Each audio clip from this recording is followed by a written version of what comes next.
You don't notice the moment everything breaks because it feels normal at first. Welcome to HOPKART PARU. This story pulls you in quietly, then refuses to let go. Stay with it, some truths only reveal themselves at the end.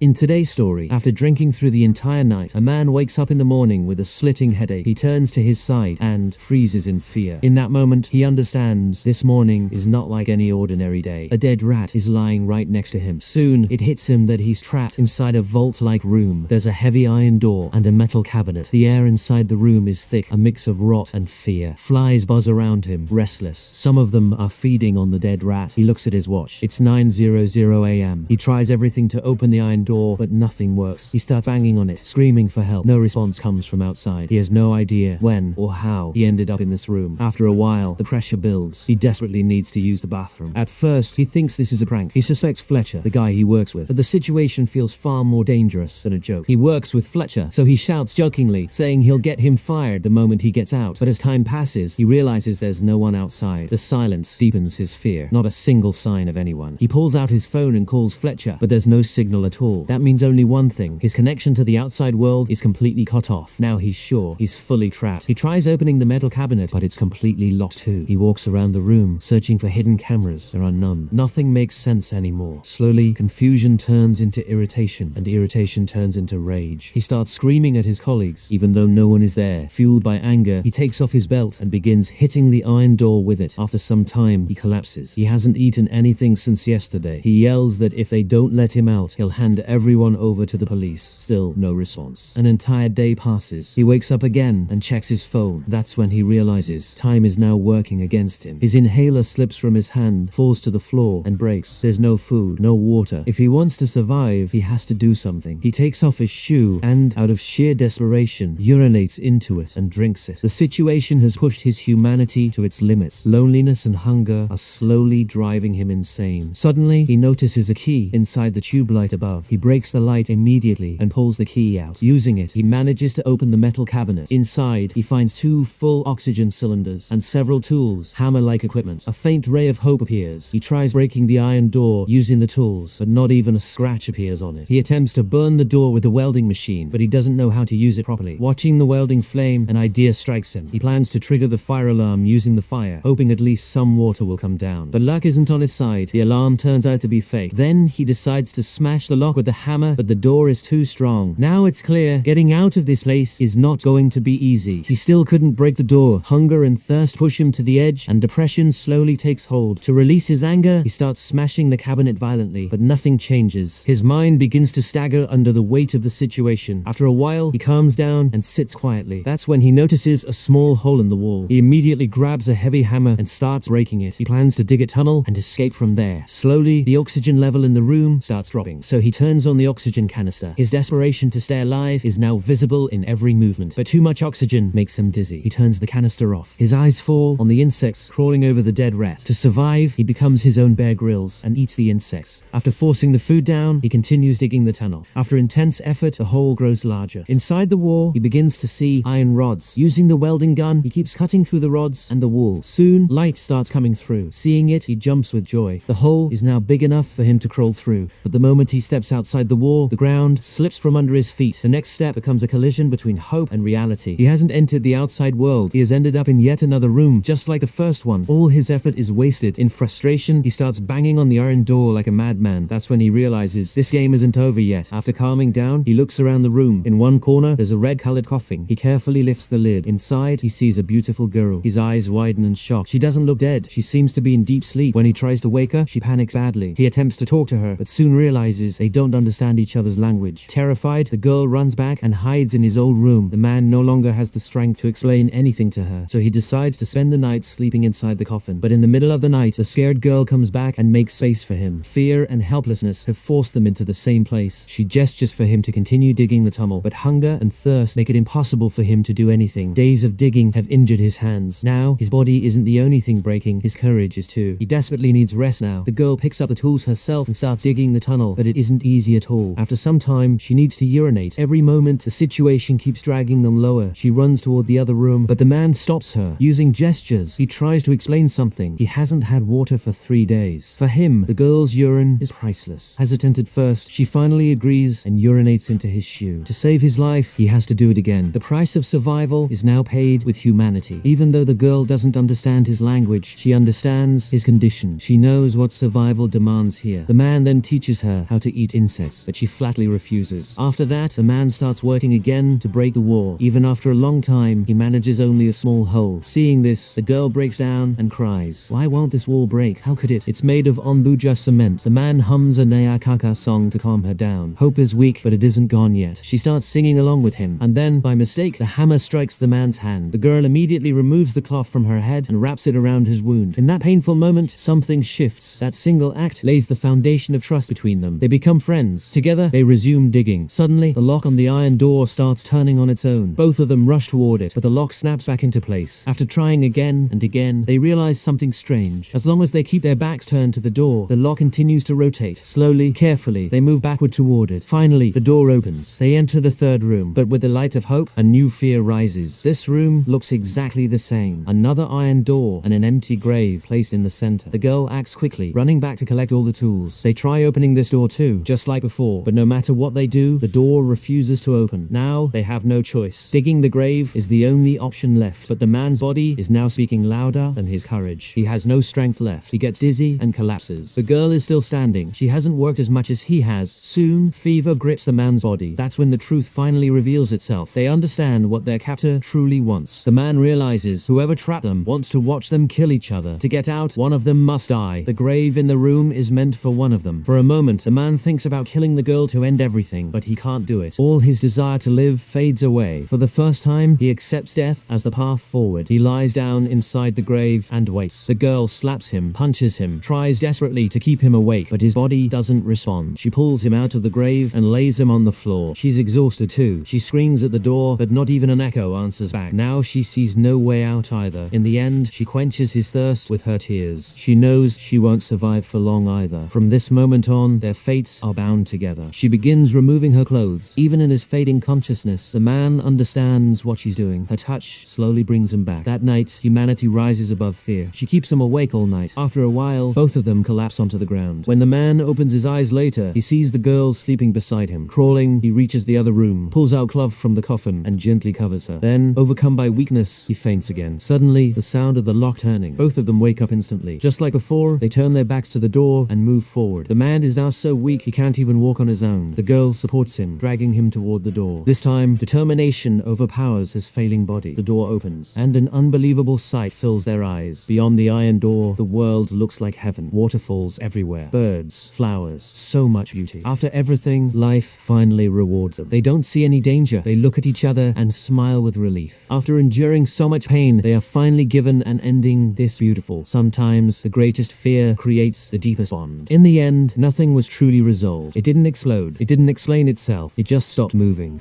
and let the weight sink in. If stories like this stay with you long after they end, subscribe to HOPKART PARU. Some moments don't change everything loudly, they do it quietly. What part stayed with you the most? Let me know in the comments.